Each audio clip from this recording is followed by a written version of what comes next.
मित्रों, मैं आपको नमस्कार। मैं आपको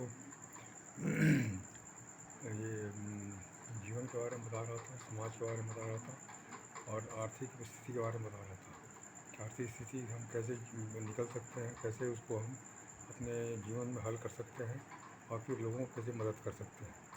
यह सब बहुत बहुत ही आवश्यक है। जैसे हमने कहा था कि जीवन की क्या परिभाषा है, क्या आधार है, क्या उसकी आवश्यकताएं हैं और क्या लक्ष्य है, इसके बारे में हमने चर्चा की थी।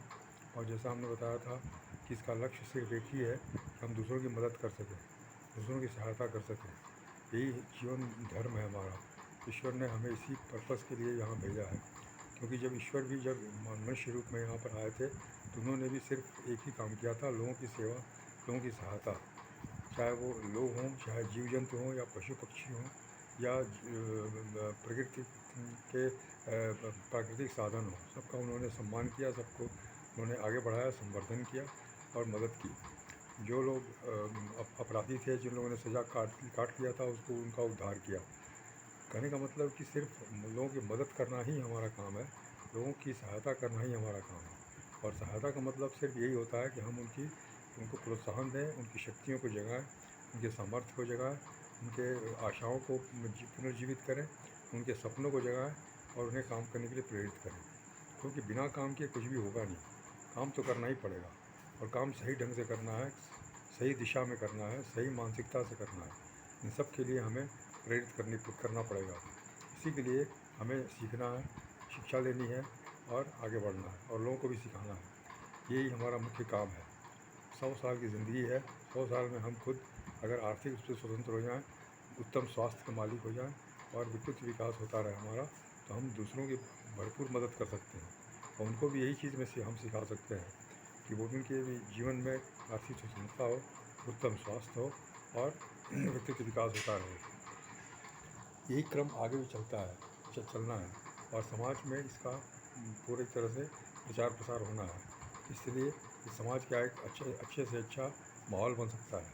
आज भी कुछ अच्छी अच्छी घटनाएं हो रही हैं जो अखबारों में देखने को मिलती हैं और मैं बहुत प्रभावित होता हूँ। एक दो घटनाओं की मैं वर्णन कर सकता हूँ। आज के अखबार में बहुत अच्छी कहानी थी कि एक गरीब बच्चा था, उसके माँ बाप मर चुके थे। उसका बड़ा भाई था जो मेहनत मजदूरी करता था और बड़ी मुश्किल से खर्चा चलाता था।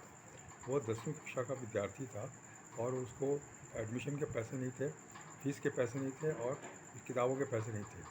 इसलिए वो घर से चला गया और घर से जाके कहीं काम की तलाश में चला गया। लेकिन घर में किसी को बताया नहीं, अपने भाई को भी नहीं बताया कि मैं जा रहा हूँ। उसके घर के लोग परेशान हो गए, मैंने भाई और बहन, छोटी बहन थी, वो दोनों थे, वो दोनों परेशान हो गए कि वो कहाँ गया। उन्होंने पुलिस में रिपोर्ट कराई। पुलिस ने उसे खोज करके निकाला और पता चला कि वो किसी फैक्ट्री में जाके काम करने के लिए कोशिश कर रहा था। जब उससे पूछताछ हुई तो उसने कहा, अपनी सारी स्थिति बताई, सारी घर की परिस्थिति बताई कि मेरे घर में ये परेशानी है, पैसे किसी के पास नहीं है, मेरे घर की फ़ीस, मैं अपने स्कूल की फ़ीस नहीं दे पा रहा हूँ, किताबों कॉपी के खर्चे भी नहीं ले पा रहा हूँ, इसलिए मैं काम करने के लिए निकल गया। मैं सोचा कि नौकरी करके पैसा जमा करूँगा और पैसा जमा करके फिर मैं अपने पढ़ाई करूँगा। ये सोच के मैं निकला, लोगों को बताया नहीं ताकि इन लोगों को कोई तकलीफ़ हो, उनको परेशानी हो। और उसके बाद मैं कोशिश कर रहा था। पुलिस वालों को, जो पुलिस अधिकारी जो उसको पकड़े थे, जो खोज के लाए थे, उनको बड़ा दुख हुआ और बड़ी दया आई उसके ऊपर। और उन्होंने कहा कि देखो, ये सब काम हम लोग करेंगे, तुम इसकी चिंता मत करो, तुम घर में रहो और स्कूल जाओ। हम सब कुछ किताब कॉपी की हम खरीद के देंगे और स्कूल की फ़ीस भी आप तुम्हारा भर देंगे। दो पुलिस अधिकारी जिसका नाम दिया हुआ था, उन लोगों ने उसको अंडरटेक किया, उसको रिस्पॉन्सिबिलिटी ली और कहा कि कोई भी दिक्कत होने से हम तुम्हारी रक्षा करेंगे। और उस पुलिस स्टेशन के सभी स्टाफ भी इस बात से तत्पर हुए कि हम लोग सभी तुम्हारी रक्षा करेंगे, तुम्हारी मदद करेंगे और तुम्हें अच्छे पढ़ लिख के आगे बढ़ाएंगे। ये एक ऐसा सुखद घटना है जो समाज में बहुत कम होती है, बहुत कम सुनने को मिलती है। उसका फ़ोटो भी निकला था पुलिस अधिकारियों के साथ।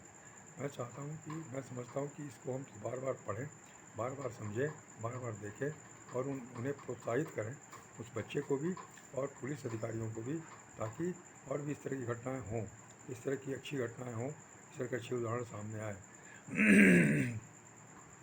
उस बच्चे की मुख्य समस्या ये थी कि वो मानसिक रूप से कमज़ोर हो गया था, अपने आप को गरीब समझ रहा था, अपने आप को अपाहिज समझ रहा था कि मैं कुछ नहीं कर सकता हूँ, इसलिए वो बाहर निकला और मेहनत मज़दूरी करने के लिए तलाश कर रहा था। लेकिन उसको अगर अच्छी किताबें मिल जाए, अच्छी प्रेरणादायक पुस्तकें पढ़ने को मिले, तो वो वही बच्चा बहुत ही अच्छे ढंग से काम करेगा और अपने जीवन में सफल हो जाएगा। यह हम लोगों को सीखना है, समझना है कि हर इंसान की ज़रूरतें हैं, हर इंसान की आवश्यकताएँ हैं, कि जीवन में कमियाँ हैं, मानसिक दिक्कतें हैं, मानसिक परेशानी है, सोच की परेशानी है। अपने आप को हम सब बहुत ही कमज़ोर, बहुत ही नेगेटिव, बहुत ही हीन भावना से ग्रस्त पाते हैं। हम जहाँ भी काम कर रहे हैं वहाँ हमें हमेशा अफ़सोस रहता है, दुःख रहता है, तकलीफ़ रहती है और इससे हम ग्रस्त रहते हैं। इसको हटाना है, इसको हमेशा बाहर करना है, इस प्रवृत्ति को। हमें जो भी काम करना है उनमें इज़्ज़त के साथ काम करना है, खुशी के साथ काम करना है, गर्व के साथ काम करना है और आगे बढ़ना है। जहाँ पर हैं वहीं पर नहीं रहना है, बल्कि हमें दो कदम आगे बढ़ना है। हमेशा आगे बढ़ने की प्रेरणा पानी है। यह हमारा कर्तव्य है, यह हमारा दायित्व है। हम इसको आगे बढ़ाते रहेंगे, आगे लोगों को बताते रहेंगे कि हर तरीके से हम योग्य हैं, सुयोग्य हैं। ईश्वर ने हमें बनाया है, कभी भी हम कमज़ोर नहीं हैं, हम कभी गरीब नहीं हैं, हम कभी दलित नहीं हैं, पिछड़ा नहीं है, अगड़ा नहीं है, कुछ नहीं है। हम सब इंसान हैं, और इंसान ही रहेंगे और इंसान से हम आगे देवता भी बन सकते हैं, ईश्वर भी बन सकते हैं। ये सब हमारे गुण हमारे अंदर हैं। इस तरह की बातें हम लोगों से करें, लोगों को प्रोत्साहित करें, चाहे जो भी जहाँ मिले। आपके घर में भी जो लोग आते हैं, चाहे वो मेड सर्वेंट हो या पेपर वाला हो, दूध वाला हो, कचरा उठाने वाला हो, जो भी है, उससे आप ऐसी ही बात करें, उसको उत्साहित करें, प्रोत्साहित करें, उसे हमेशा आगे बढ़ाने की बात करें ताकि उसका भविष्य उज्ज्वल होता जाए।